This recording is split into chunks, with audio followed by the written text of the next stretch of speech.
We're continuing on the subject of how healing can come to us, or how someone can receive healing.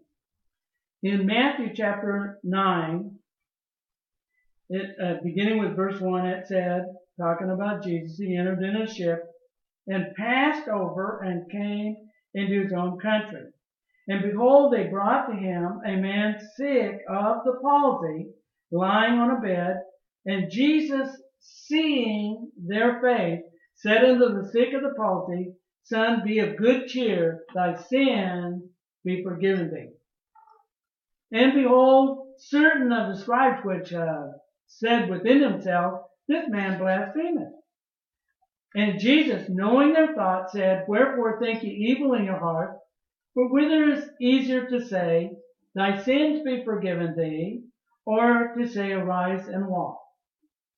But that you may know that the Son of Man hath power on earth to forgive sins, he saith to the sick of the palsy, Arise, take up thy bed, and go into thy house. And he arose, and departed to his house. See how quickly that was? Verse 8, But when the multitude saw it, they marveled and glorified God, which had given such power unto men. So here we can see that you could take a friend someplace. Like these men took this man to where he could be healed. And so, some people, they've never been to a place where they could be healed. They don't understand that. So someone has to take them. In this case, these four men actually had to carry this person into the meeting. And I want you to notice it said, Jesus, seeing their faith, said unto the sick of the palsy. He saw their faith in action by actually bringing this person to the meeting. And so he said, Son, be of good cheer, thy sins be forgiven thee. Well, you got some complaints there from the scribes, and, they were accusing him of blaspheming because, he was saying the man's sins were forgiven. Verse 4, Jesus, knowing their thought, said, Wherefore think ye evil in your heart? He was saying they were thinking evil. For whether it's easier to say, Thy sins be forgiven thee, or to say, Arise and walk? Well, like I'd mentioned earlier, and like in Psalm 103, verse 3,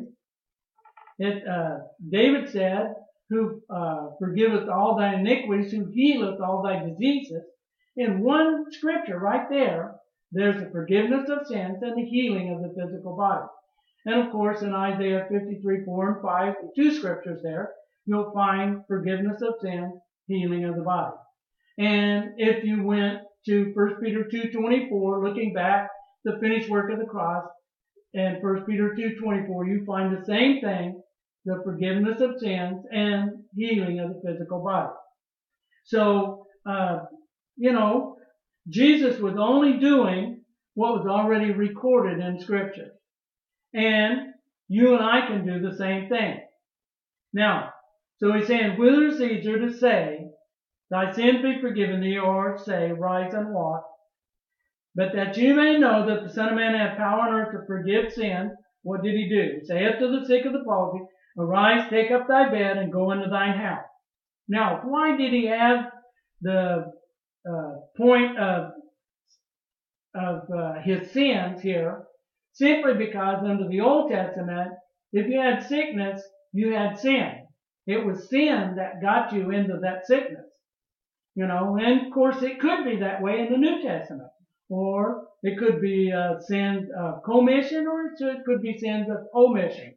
Maybe omitting time in the Word or whatever, But anyway, because of that, Jesus brought it out that the sins were taken care of and the healing was taken care of.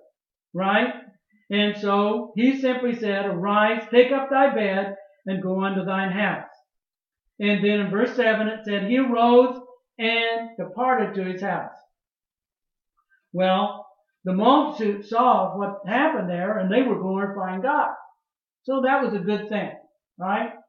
So here we're seeing that sickness can come by somebody taking you to church, taking you where people believe in healing. So you can receive your healing any way. There's many ways of receiving your healing, but you can receive your healing any way. If you'll just come to church or come get around someone that believes in it, that's a good way to receive your healing. Amen.